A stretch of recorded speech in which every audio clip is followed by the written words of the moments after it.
Okay, friends, gonna admit everyone now.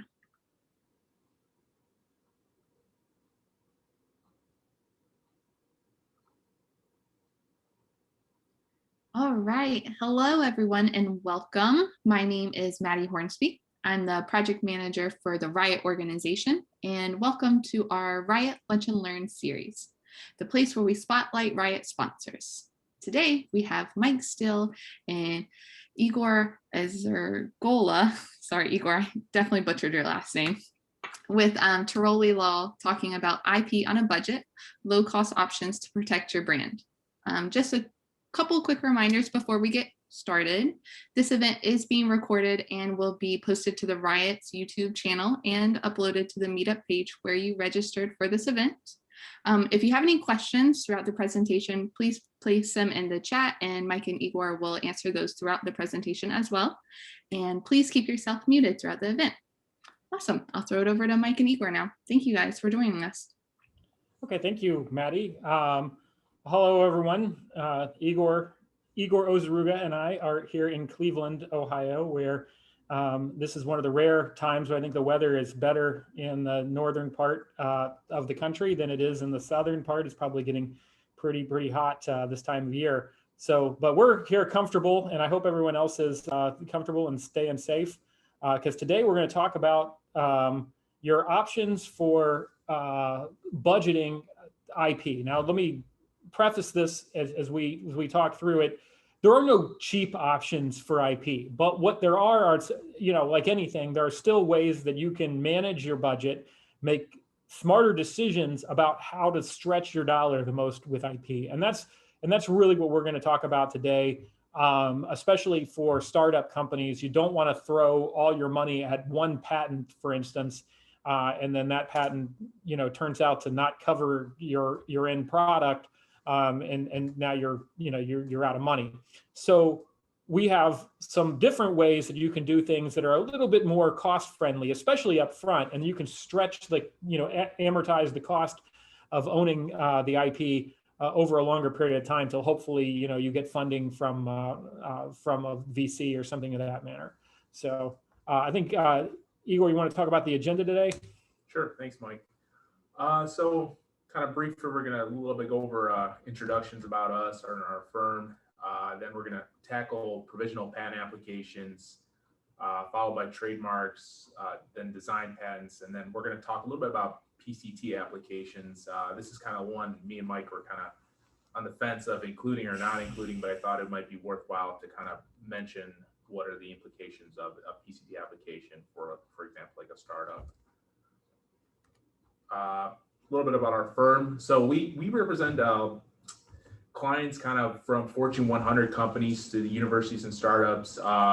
We do, for example, we do work for Oracle, Northrop Grumman, TI, and Cadence Design, as well as Case Western University.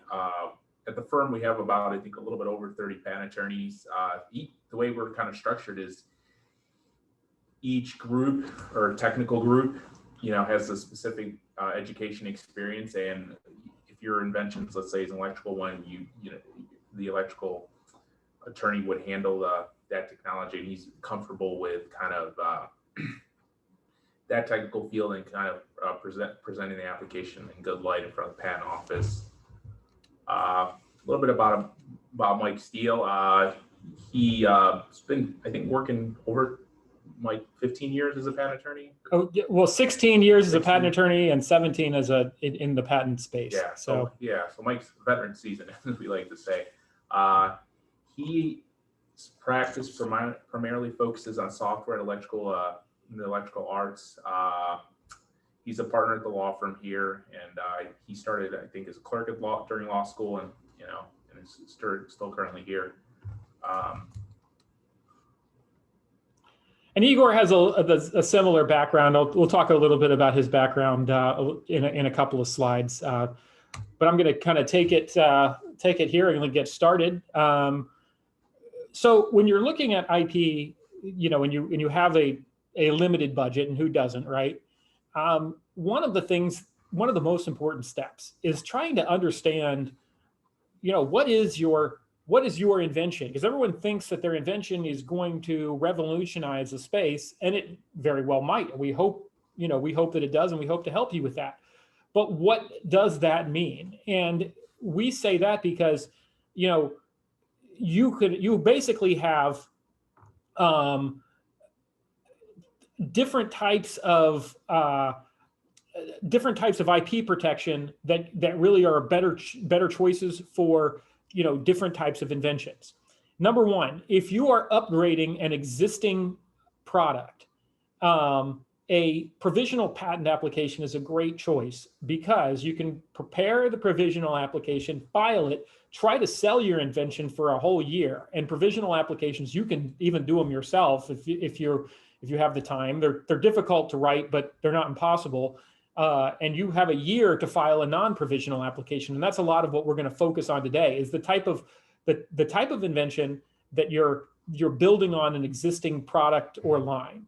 As a fun way to do things today, just as we get ready for grilling season, most of the examples that we have throughout this slide are related to barbecue grills. So we're covering a lot of IP related to the grilling space.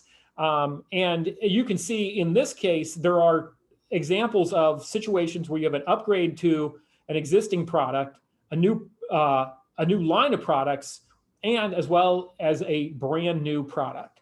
So, and one of the things that we wanted to make sure that everyone was aware of, particularly in the IoT space, is a lot of times that the IoT devices are going to be upgrades to existing systems. And one of the ways that happens is work for hire situations where your company is hired to write the software or develop an IoT device for a third party.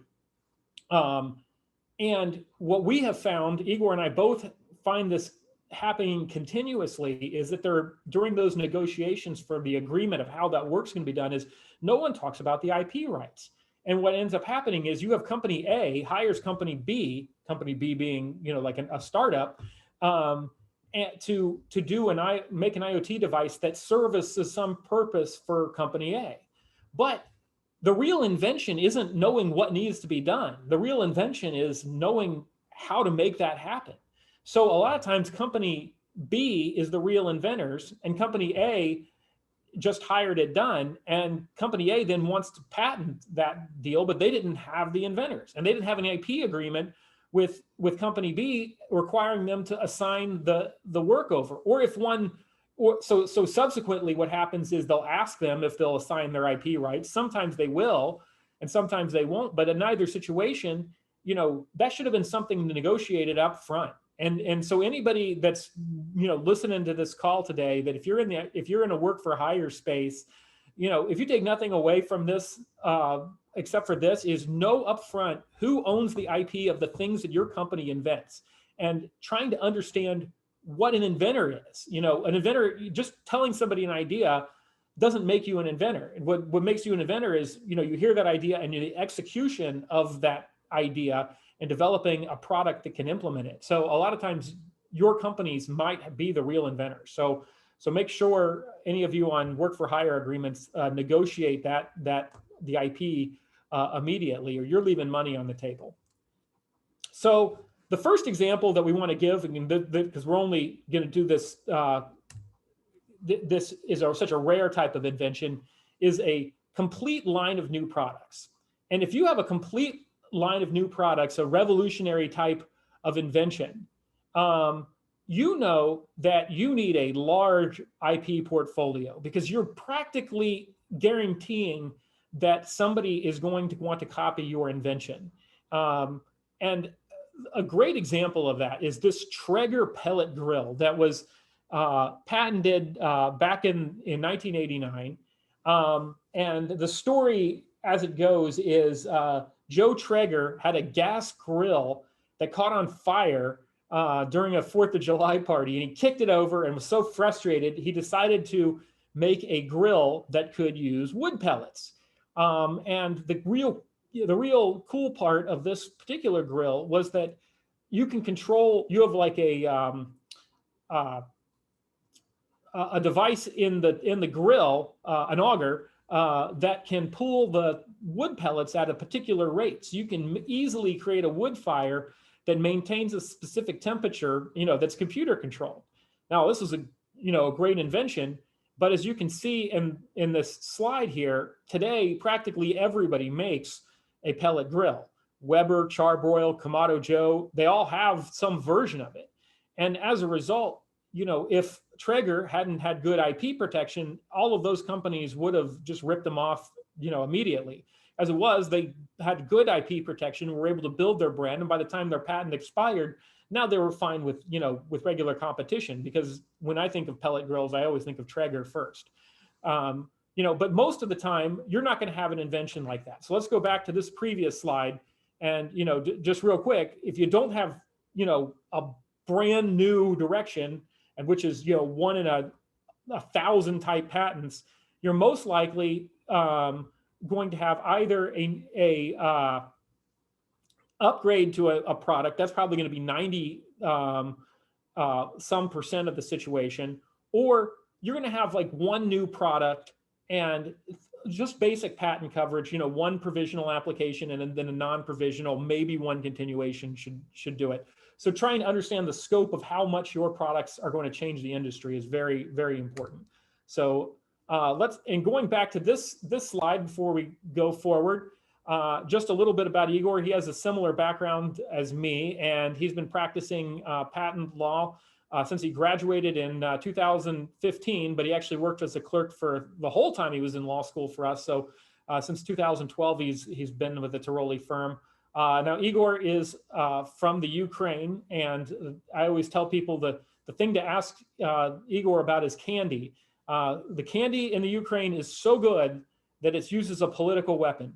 There was a guy, what they call the Candy King. Yeah, Poroshenko. Yeah. And I've had some of the Ukrainian candy. My daughter gets this international food of the month, and we had the Ukraine, and everything they have there is worthwhile. Igor doesn't even eat American candy. He thinks it's garbage. So, So Igor, you want to take over? Yeah. So I guess the first kind of topic on our agenda we're going to dive into is provisional patent applications. And I thought it might be worthwhile to kind of just briefly talk about kind of the history and why the Congress created what we have now as a provisional patent application. So you may know, or you may not know, patents in general are territorial. So in the US, the patent term didn't start until you filed basically a US non-provisional application. So what happened is inventors that resided outside the US, well, they just filed one in their country, an application, and basically would lock in the priority date for that application, but it wouldn't start the patent term running in the US until they filed in the US, the non-provisional application. So to kind of address these challenges that the foreign citizen or foreign inventor would have kind of more US patent rights than the US citizen, Congress created what we have now as a provisional patent application, which basically can be filed by anyone and then locks in your priority filing date. And it also gives you the benefit that the patent term wouldn't start until basically conversion. So what is like really the advantage of the provisional patent application? One is it establishes what we call as that early filing date in the US. So the US is now basically a first to file country. So it's a race to the you want to consider as a race to the patent office, first to file the patent application or patent invention. One of the things that once you file it, you can't amend to it. However, you could, if you made some improvement to your invention, you can just file another provisional application on that improvement. And kind of one of the advantages that it allows you is to put what we call that label, the patent pending. And I guess growing up, I used to watch The Simpsons a lot. I think they're still on right now. I think pushing. Yes, 32 years, I think. Wow. So I remembered, we're kind of putting the slide together. I thought to myself, I knew there was this episode of Homer Simpson trying to patent something. So basically in that episode, Homer patented what he calls the Dr. Homer's miracle spinel cylinder. And basically what happened in that episode was Homer was like raking the yard, and then he was complaining about his back pain because he was at a prison rodeo earlier on. And he fell backwards on a trash can. He was high-fiving Bart, and after he fell like on the trash can, the dents on the side of it, which according to Homer in his like sales pitch when he was making to his family, that it perfectly matches the contours of the human vertebrains. You know, they were making a joke instead of vertebrains. And Homer kind of made it clear to everyone in the family, and for some reason there was also a convict living with them in that episode, that his invention was patent pending. And he goes on to use this contraption in his garage to kind of open up a chiropractor business. And as you can see there, we have Lenny. You know, he was kind of one of the first people to show up, and didn't work out so well. Didn't work out so well. He fixed his back, and then Mo came by and he also fixed Mo's back. And then Mo said, then I thought it was funny. He's like, now I can focus on all my crippling emotional pain. So, and one of the things I found it ironic and or kind of interesting in this episode is Homer was very business savvy. As you can see, he always says, pay in advance. He got the money up front. And kind of like toward the end of this episode, then the Springfield chiropractors like come in and then they basically throw the trash can out into the middle of the street, and they start basically smashing and beating it up with like presumably fake human spines in the back of a truck. So I guess the question was, did you guys, Homer, file a provisional application? Probably not, but let's just assume he did. What would he have to include in that provisional application? Well, the requirements to file is you need a written description, a diagram, any drawings to help understand the invention. In this instance, it would be very helpful for Homer to include a drawing of his trash can invention.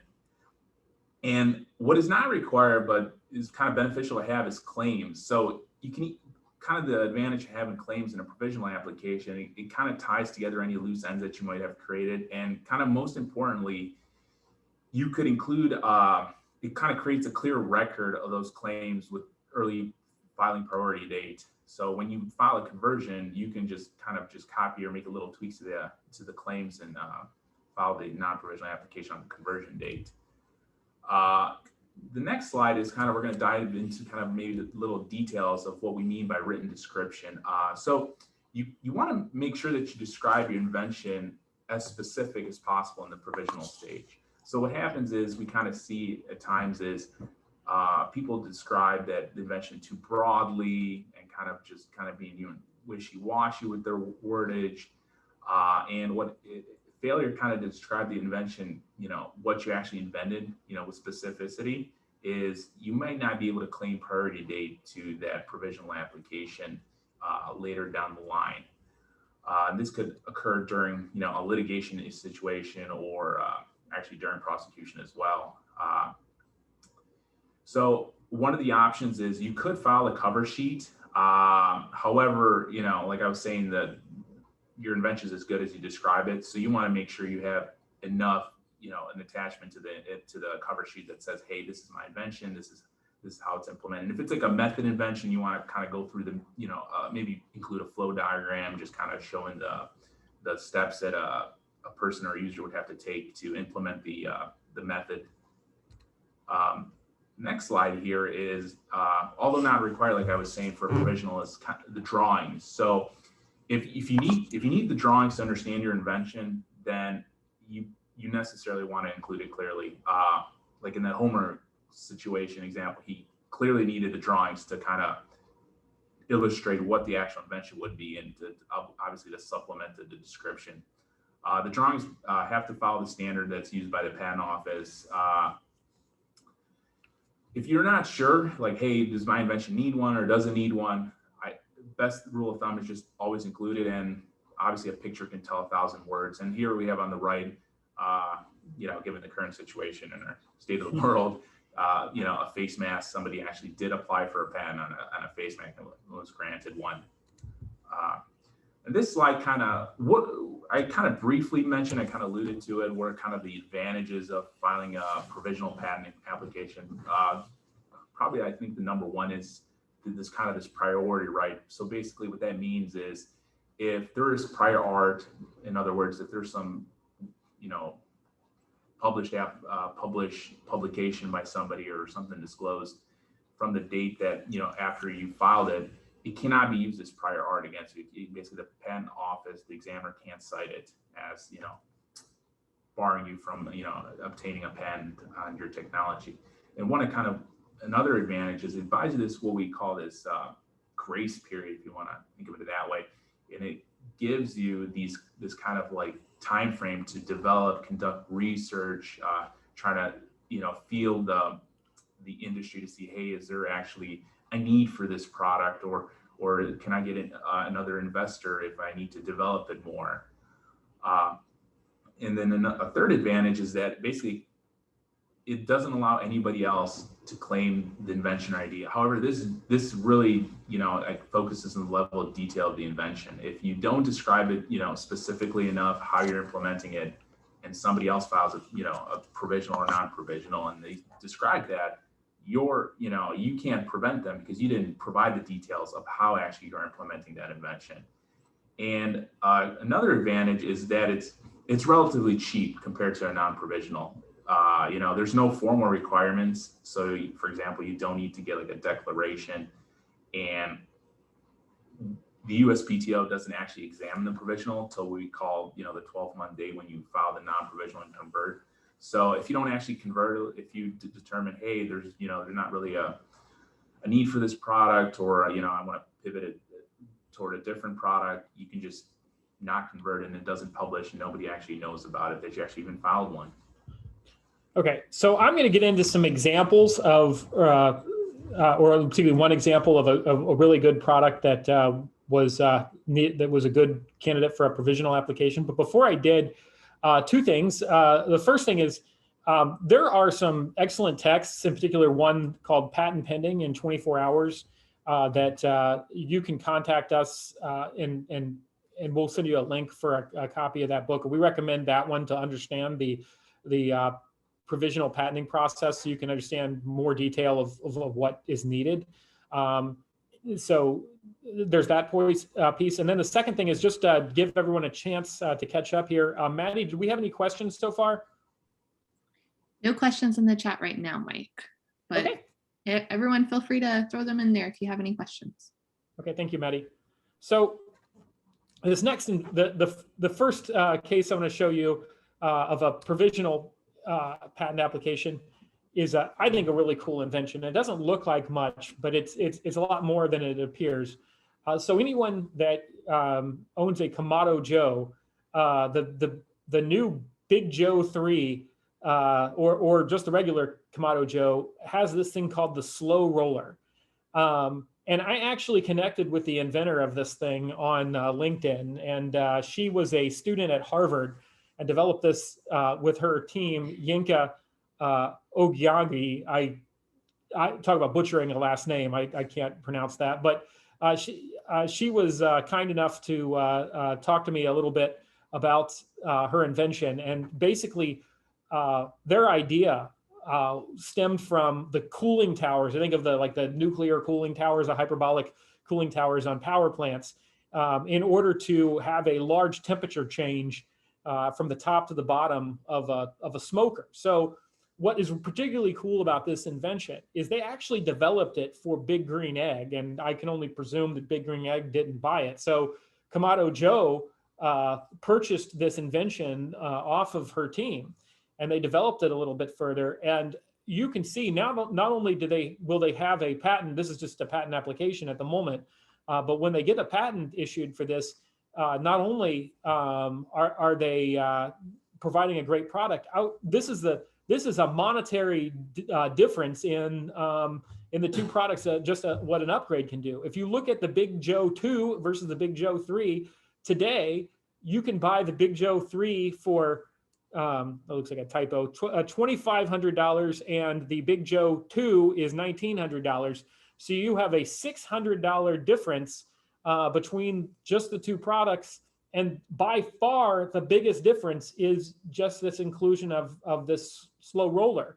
Now, because Kamado Joe has an exclusive market on it, they can demand this. And in fact, anyone that would say, well, how much is that, does that really make a difference? go try to buy Kamado Joe 3, as Igor has found out, there's like a month lead time on buying a Kamado Joe. They can't even keep them in stock. So, you know, and that one device that probably they could have sold separately to a bunch of different companies for $100 and $150, because it's one company and they have a monopoly on it, they're able to demand a lot more. And this particular device, you know, basically lowers the smoking temperature of meat. So when you're cooking, you know, your brisket and your ribs and things like that take a long time, this product can really make a difference. Thanks, Mike. And so I guess we can transition to our second topic here, trademarks. So I think probably the best way to think of what a trademark is maybe kind of thinking in the negative, what it's not. So it has nothing really to do with like the product or service. That's more patent law related, or like artwork, photos, or songs. That's really copyright or, you know, confidential information. That's, you know, like the KFC secret reps. That's a trade secret. So it's more to do the way the customer kind of perceives your product or service. And what really the advantage of a trademark is, it's to prevent someone in the same industry from using your name or logo without basically your permission. And it breaks down probably in two categories. You want to think about it that way: word marks and design marks. Like word marks, I think is best by example. I think growing up, you might remember the Terminator movie, we'd go "Hasta la vista, baby." That actually, they, you know, got a trademark. I don't know if that's still around. I know Trump, when he was actually running, and in 2004, he tried to get a trademark on "You're fired," but he never succeeded. I don't know if he actually tried it third or Yeah, fourth from The time. Apprentice. Yeah. And I'm sure if you've ever seen a boxing match, this is actually still trademark right now. "Let's get ready to rumble," Michael Buffer's phrase when they're right about to start a boxing match. Design marks, that's kind of like a given. I think it's, you know, like Apple's logo, or Target, you know, Shell for the gas station, or Starbucks. So I guess there are really two types of trademark protection, if you want to think about it this way.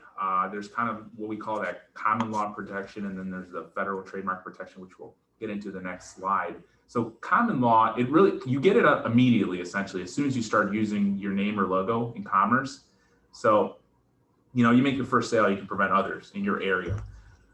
However, there's kind of disadvantages. It's really jurisdictional, essentially kind of limited in the area. So you kind of got to understand what's your business model. For example, if it's a restaurant, right, and you know you're not planning to expand, you're only going to be in that area, then, you know, a common law might be a good approach, or, you know, a dry cleaning business or handyman. However, if you do envision your business expanding kind of geographic or scaling nationally, then federal law protection offers a lot more protection for a trademark owner. So like I was saying, federal law is really the smartest option. For one, there's no geographic restriction, so you can enforce it in any state. And it only gives you, that company, as the only right to use that trademark or name. Nobody else can do it. And it's really, you know, relative compared to a patent invention, it's really quick and cost effective to kind of get a trademark name. So kind of what are some of the key advantages or benefits of having a federal trademark? So one of the biggest one is kind of this brand protection. I always think of Tesla, right? So, I mean, it's arguable if Tesla's ever turned to actual profit now. Maybe it has in like the last quarter or two, but like that brand, it's so valuable. It just goes beyond their books and numbers. I mean, their stocks skyrocketed in the last couple of years. And then I actually saw a recent documentary on WeWorks, right? It's basically shared workspace. I mean, that's really the model, but their branding is, you know, so strong. They were able to, like in 2019, before they had some internal issues, and I think they were valued at like close to $40 billion. So kind of that branding it's really important in terms of kind of what the federal trademark can offer. And as well as this exclusivity, like, hey, you're the only one in this country that can use that. And that, you know, and that kind of drives or bolsters, you want to call that, or another way of thinking, your kind of business reputation. And this is kind of really critical for startups, because investors kind of want to see that, hey, this is like kind of exclusive to you, and that, hey, this kind of also shows that you want to think of layman terms, like, hey, you're the real deal. And just as a quick aside to what Igor was saying, the value of a great trademark, particularly a famous one, can be more than the rest of the company's worth. And the best one example of that is Warren Buffett decided to invest in Harley Davidson. And his reasoning was, any company where people get the name tattooed on themselves is a company that I'm interested in doing business with. And that's, in their case, their name was just as important as their bikes. Yeah. So one of the also kind of getting federal, why would you want to get federal trademark rights? This kind of extends more beyond the borders of just the US. There's this concept known as, you want to prevent a trademark squatter. So what can happen, and it happens pretty frequently, is you decide, hey, I want to go manufacture or provide my service overseas, and in some countries, the business model is it's not first to use, it's first to file trademark system. So for example, in China, their approach is, you get trademark protection if you're the first to file. So what happens is, there are, I guess, players that study and look at the trademark, industry in the US, and if they see there is no trademark protection for a particular China trademark, and they see that they're growing and that they might be expanding internationally, they'll actually file an application. And what happens then is, unless you enjoy headaches down the road, you're going to have to basically, in some countries, you can petition the government to transfer the trademark rights, or you're just going to have no other option just to buy them out. And that could be costly, especially if they understand there's a huge market for you in their country. And kind of one of the other advantages of having that trademark registration is on the social media side. So if you're going to be like an online market player, you're going to get hit with probably bots, fake accounts, people trying to harm your brand, your reputation. And for example, if you want to go to Twitter or Facebook and you want to take down something that you clearly say, hey, this is a fake account or a bot, they're actually going to ask you to prove that you actually have a federal trademark registration number. And if you don't, there's nothing you can do. So I kind of wanted to dive into, probably go over these slides a little quickly. It's more of like the details of how do I actually file a federal trademark? What do I need to include? So initially, it might be worthwhile to start off saying that there's two types of bases. There's like a use-based application, meaning that you're already using the mark in commerce, and then there's the other one that you intend to use it. So yeah, you can file a trademark application based on a name or logo that you're going to be using. However, as you get kind of toward the notice of allowance, you actually need to file evidence that showing that you're actually using it, and submit a statement, admitting that you're using it. So the contents of the application. So, you're obviously going to have to, put your name, your address.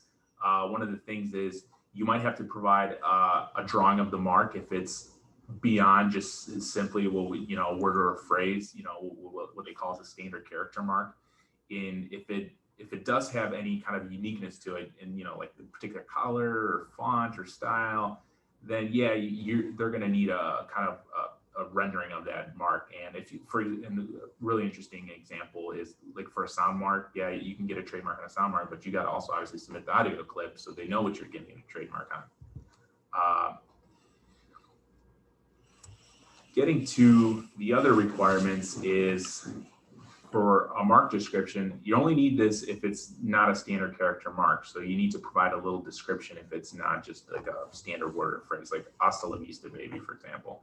As well as you have to, this is kind of where the costs can get driven up. You have to kind of provide a list of each good and service that the mark is going to be used at, and also provide a class list. There's essentially 45 classes, 34 for goods and 11 for services. And knowing which one your mark might be applicable to is kind of advantageous, because it can reduce the cost, because you start getting more and more classes. I think one class is like 250 to 350, and you get more, 10, 12 classes, you just assume 250 each. It gets fairly expensive. As well as, so kind of wrapping up what else you need to include in the application. If you're going to be, filing, for a use-based application, kind of the first day you use the mark and proof that, approve. For example, like a photo, you can just take a picture, submit that as well. You have to make a statement, a declaration, but basically you're attesting to the truth of the application, that it's all, truthful, and then obviously pay the filing fee. Like I was saying, that depends on the number of classes. So it's good to consult a patent attorney to see what's the least amount of classes that should I file on. That way it can keep costs down as much as possible. And then at the end, as I mentioned on the slide here, you can just use the online portal to submit the application. Okay, so Igor mentioned at the beginning that trademarks are not usually related to products, but like every rule, there's some exceptions.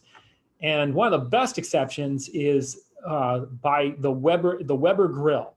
So anybody that owns a Weber grill, they might know the history of the company was the Weber grill was invented by George Stevens, and he actually made buoys, and he cut a buoy in half and made a really high quality grill, and then partnered with the Weber brothers that owned a machine factory in Chicago, or a metal company.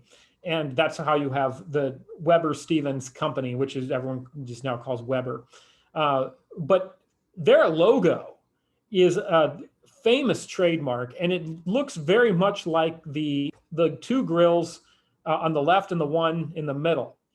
And what they asserted was that the defendants, in this case Sears, were making an infringing product that infringed on the trademark. Now, if you know, like even if you buy a gas grill from Weber, you see the same trademark on it. And they were saying that just because it was a large product didn't mean that it didn't look the same as their trademark.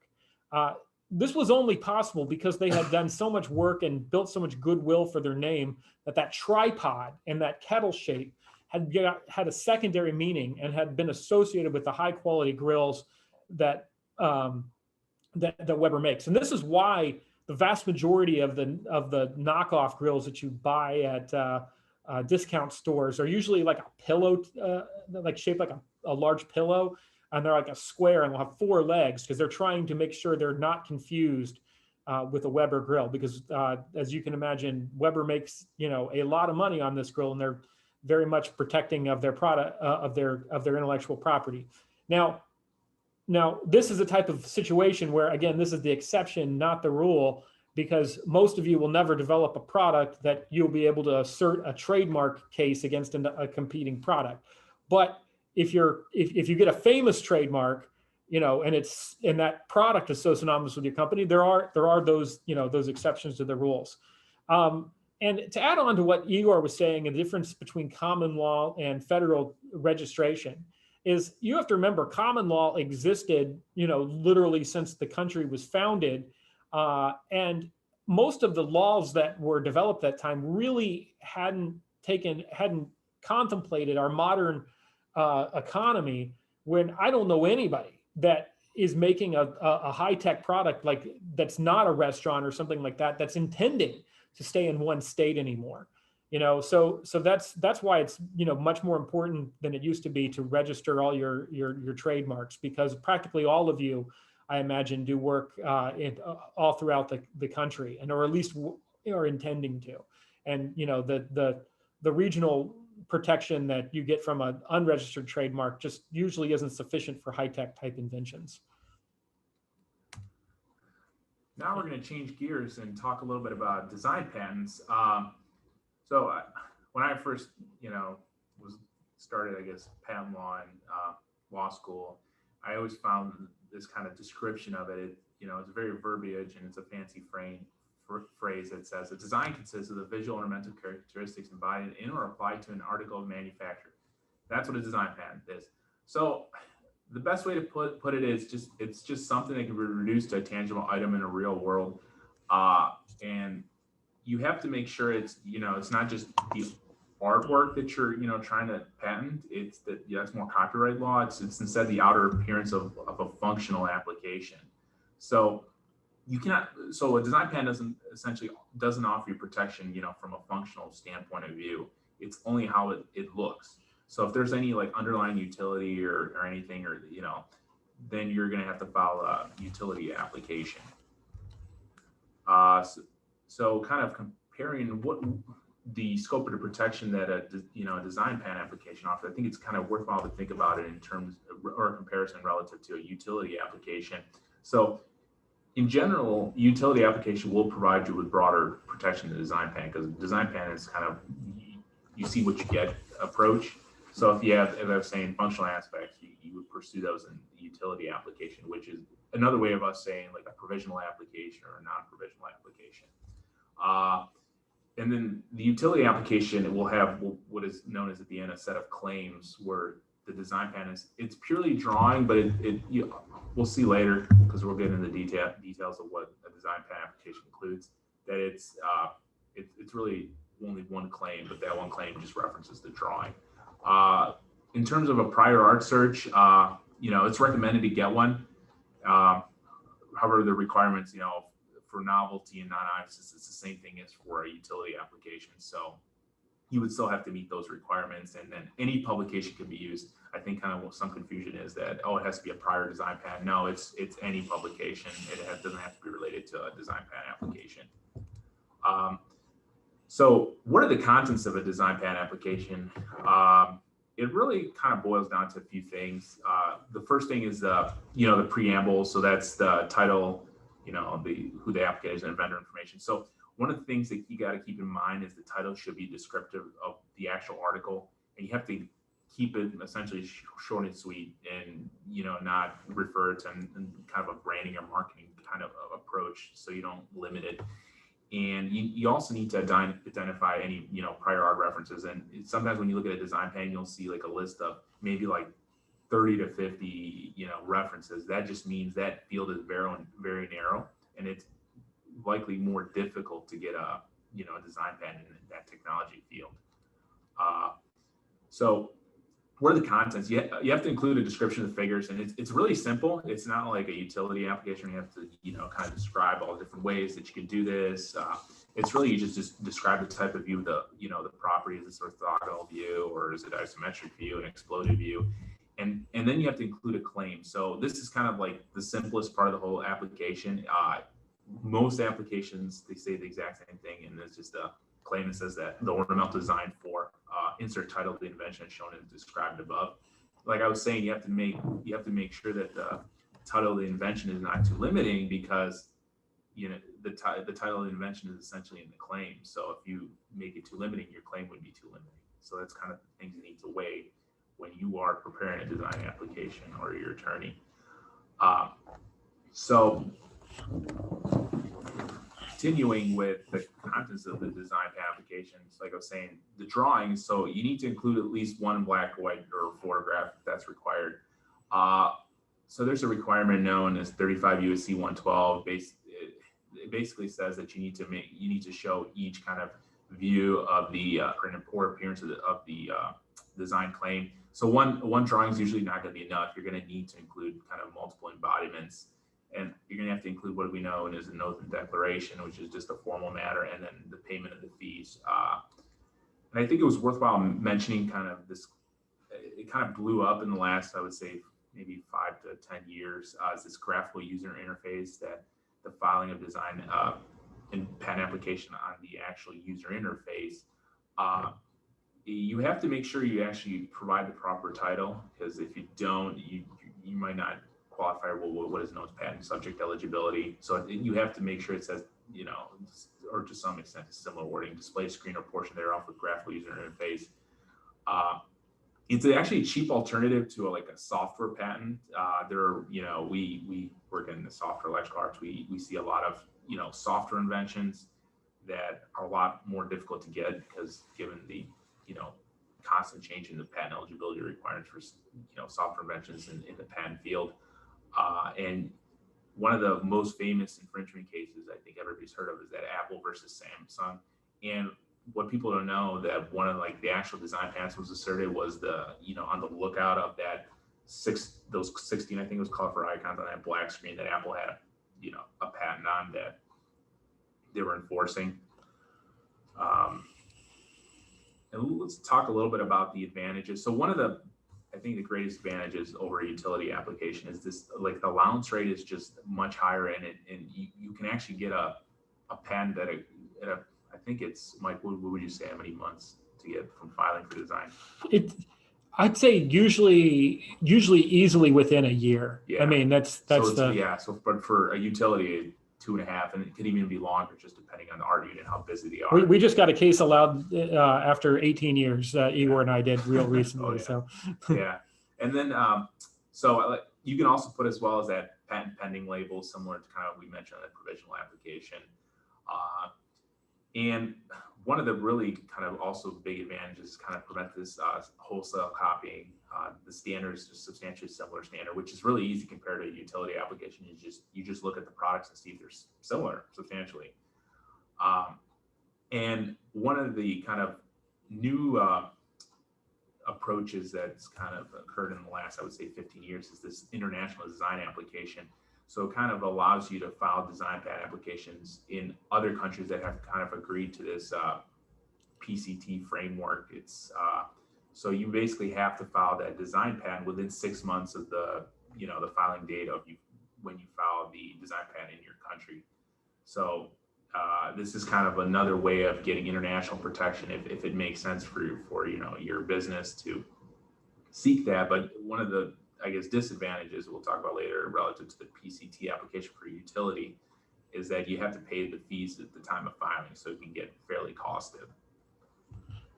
Okay, so to follow up on some of the things that Igor is talking about, the reason why we picked so far the provisional application and the design application is because in both cases, you can cut down on the legal costs considerably by doing a lot of the legwork. If you partner with us, Steve, you can, number one, you can do one of these on your own, particularly the provisional application. With a trademark, you can provide us with the trademark, and we can hire a search company and try to keep the costs low that way. And then with a design patent, you guys send us the drawings, maybe even AutoCAD drawings, and we convert those into drawings for the for the design patent. So in all of those instances, you can do a lot of the legwork for these type of IP matters, and try to keep the legal costs down. There's really, with a non-provisional patent application, there's a lot more legal minutia that there's just, they take too much time from our end. So we can't always they're not always as budget friendly. But Maddie, want to do a check? Were there any questions? Still doing okay, Mike. I know that William did have a question, and I didn't know if he was ready to unmute himself and ask that question, or you wanted to wait a little bit longer, William? No, I can ask questions. Again, thank you for the information. There's a lot of information, and but I have some question that I had before. When you file the provisional, and then now after several months, you got some better ideas and improvement. Is that considered to be a continuation in part? And I read some rules, but if you can explain a little bit, continuation in part.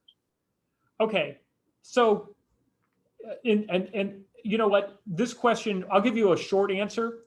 And if you'd like to consult us afterwards, I'll send you an email, and we can have a little bit of a longer discussion, because I think it gets a little bit further down in the weeds than everyone needs to worry about. But I'll give you the short answer is virtually all non-provisional applications that claim priority to a provisional application are technically continuation in part, because the vast majority of them are either you have improvements that since you filed the provisional application, or you've put that into patent form. And when you put it in patent form, you really clean it up, spend a lot more time on different examples of the way the invention could be used.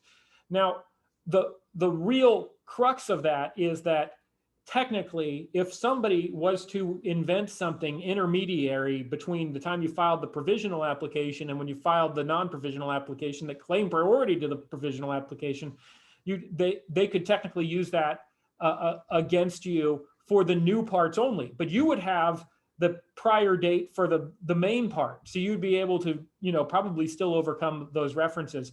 And plus, your provisional application doesn't publish. So unlike a non-provisional application that publishes 18 months from the earliest date of filing, or 6 months after, if you wait a year to file a provisional application, they wouldn't have your provisional application as a guide to help them invent things.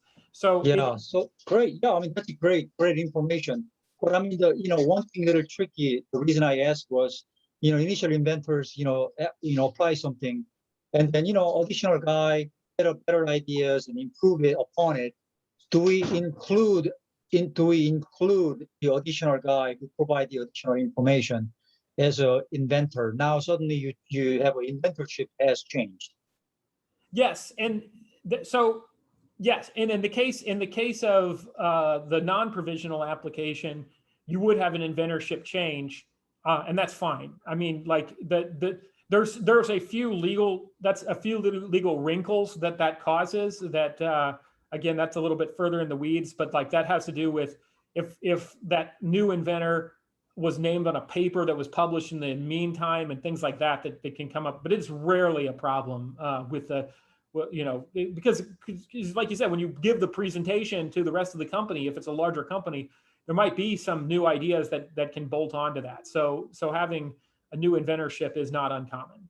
So that's if it's really that new, like if the technology was really that great of an idea, you'd probably want 2 patent applications. Like if you'd want one on the original provisional and then a separate one that was towards just those improvements. But that's kind of that's a business decision you have to make at the time of when you see the enhancements for individual patent applications. Does that make sense? Yep, great, thanks. Okay, no problem. Okay, so continuing with our theme of grills, and looks like I'm trying to stay right on time. We have about 10 minutes left. Real quick, this is a Primo ceramic grill, and the story behind Primo is that George Samaras was in the Greek military, and he married an American woman, and when he moved to the United States, he bought a big green egg, and all his Greek family wanted one, so he was shipping them overseas, and he actually tried to get Big Green Egg to let him open a distribution channel in Greece, but they wouldn't let him. So he started his own company, and he started his own company and made this oval-shaped Kamado grill, and he got a design patent on it. And what's neat about this was, by making it an oval shape, as you can see, when you're cooking things like a brisket or ribs that tend to be rectangular in shape, it's more space efficient than a circle, because in a circle, you're going to have a lot of area that isn't going to be unused. So this area requires less fuel to get it to the same temperature. And this whole thing came about when I was watching a YouTube video, and the gentleman that was presenting was like, well, Primo has a patent on an oval. I don't know how you can patent an oval. Well, you can patent an oval because you got a design patent on the whole product that happens to be a Kamado grill shaped like an oval. This next example of another cool patent for barbecue grills is the Napoleon Wavy grill grate. Napoleon was started in the 1970s, and what their big invention at the time was they had a window on a wood-burning stove, and they eventually evolved and became one of the largest manufacturers of gas grills in the country. I think they're second only to Weber for distribution. They're located in Canada. But I own a Napoleon, and the great thing, there's 2 great things about, you can see this grill grate design is, number one, the shortest distance between 2 points is a straight line. So by having wavy lines, you actually increase the amount of grill grate per square inch that your food is going to get, so better sear marks. And the second thing is, I can personally attest to this, it's a lot harder to drop vegetables in between the grill grates by just having them wavy. So in this case, even though it has functional components, because it has an aesthetic purpose, it also is covered. The design patent was a really good way to go. And that also follows right into our next example. If you can see this is a Weber grill that is they make these today. And the design patent, the real cool part on there is the open side where you can put the propane tank. So anybody that uses a propane tank can tell you it's a pain to get underneath your grill and detach it. So instead of making you go underneath of it, they have a partial enclosure, and you put the propane tank on the side, so it's never, you don't have to open a door and get anything out. So that's definitely a nice feature. And once again, design patent, because it has an aesthetic property, was a good choice for even a relatively high value product. This next one is kind of funny because this is another Kamado Joe product, and Igor, when he ordered his Kamado Joe, came with a broken firebox, which is a known problem with Kamados, that because of the heat change over time they will break, or they break it, when they're shipped to you. So one of the things that Kamado Joe did as an upgrade was they made instead of one large piece of ceramic in a bowl, they made it into like 5 different, the pieces. Now, this is one example I give of not perhaps the best choice of a patent, because I can tell you for a design patent, I could tell you, I could help anyone design something that would do the same thing, a multi-piece firebox for a Kamado grill that didn't infringe this patent. It's too functional. It's a great idea, don't get me wrong, but it's too functional. It doesn't have enough aesthetic value to it that wants to be copied to begin with. People are only looking at the functional value of having the multiple pieces together so that the whole thing doesn't break. So, there could have been a better strategy approach. Now, just FYI, we got like 5 minutes left. So, Maddie, I think there might be a couple. Yes, we have 2 questions in the chat. Mike, is this a good time for me to read those out? Absolutely. Great. So David asked, can you talk a little bit about software patents where there isn't a physical design, and what advice / guidelines are there to protect software? Oh, okay. How much time do we have? Okay, so when you patent software, what you want to look at is what is it doing in the real world, okay? So the easy case that you can get a software patent for is a situation where you have a bunch of different parameters, and like those trigger a signal somehow through some mathematical operations that, like, let's say, causes an airbag to deploy. In that case, you have sensors interacting with software that cause an interaction in the real world. Now, what we find is most people don't have that when we talk to them about software patents. They want to know, well, okay, you can get that. Well, what do we need less than that? So what ends up happening is when you have so you think about the real world environmental data being modified by a computer and then outputting a signal in the real world. That's the easier case. Now you take off the in case where you don't output, all you output is a screen. Now, or you're only inputting data, you don't have the sensors. In both of those instances, when you remove those, what you have to focus in on is how to get from point A to point B. And the way that we gave another presentation a while back about that, and we'd be happy to send that to anyone that asks. The way that I like to explain it is compare pieces of a puzzle to a Rube Goldberg machine. Okay, so you think of pieces of a puzzle, and let's say the pieces of puzzle represent APIs and other easily accessible modules for software, and you put them all together and you make a new product. Quite frankly, those situations are hard to patent because all you did was you used the modules in the known manner that they were expecting to work, and you put them together and you made a product. Think pieces of a puzzle. They fit together in the way they were meant to be put together. I like to think of a better way is the Rube Goldberg machine. Now, Rube Goldberg machine is, sometimes you'll have a bowling ball that rolling down, hitting a bunch of Lego figures, and somehow that opens a lock. You have a bunch of things that were never intended to work together in the way that they were. And there's a lot of engineering that causes, like, for each module to have to force them together, data smoothing. If you're using machine learning, trying to pick out the particular vector engineering that's going to cause the output that you want, even if it's a software output.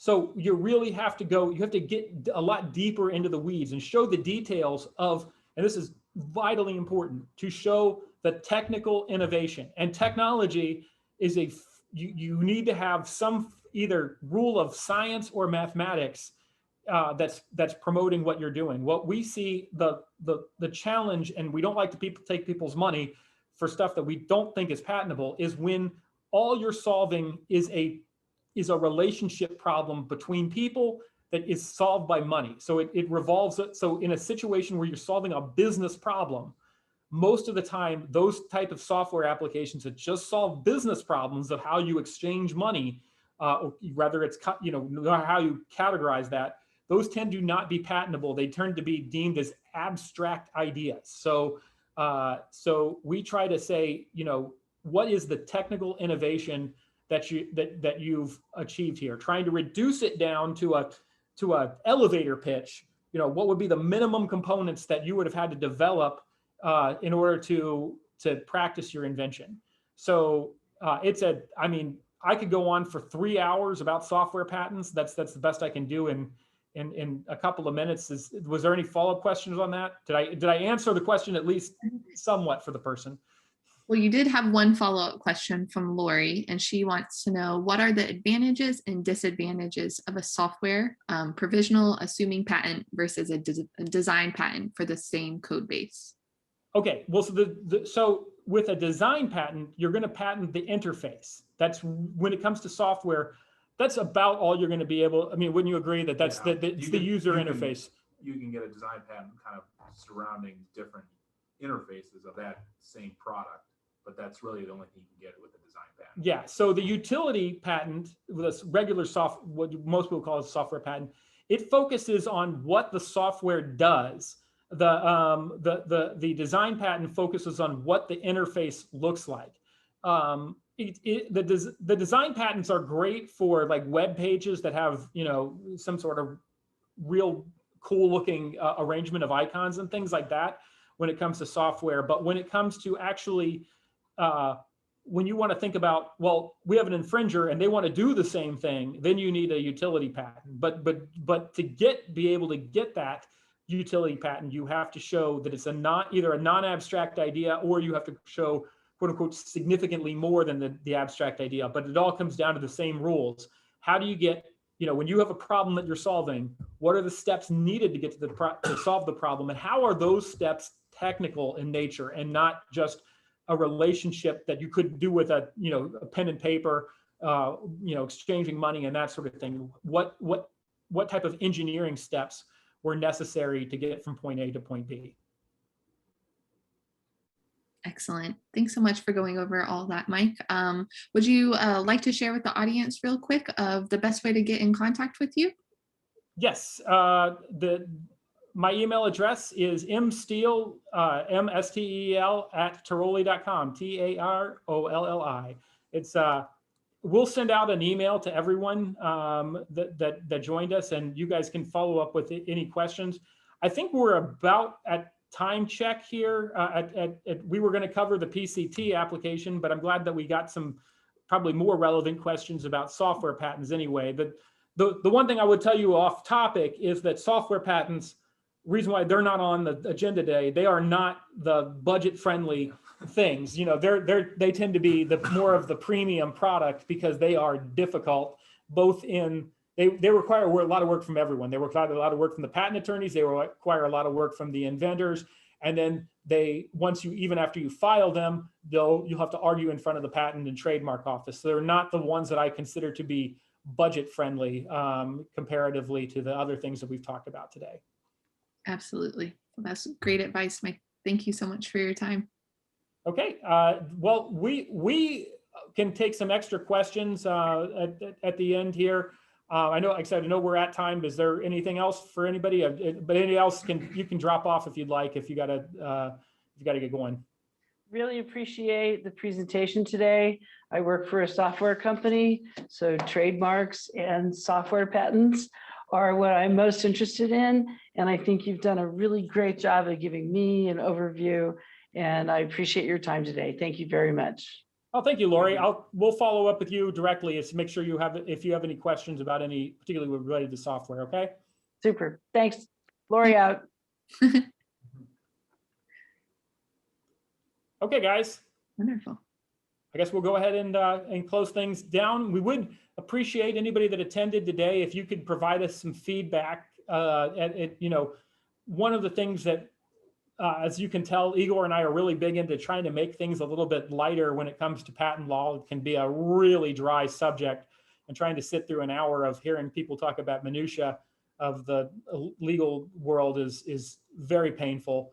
So we try to make it a little bit more fun. We're always trying to carry that balance, though, of are you still getting useful information, or do we get too far off the beaten trail and waste your time? So please give us your feedback on how you thought the presentation was, and if there's anything we can do better in the future, please let us know. Or any topics. Yeah, or any just as important, any topics. It sounds like obviously people want more on software patents. Maybe we need a second presentation just directed at that.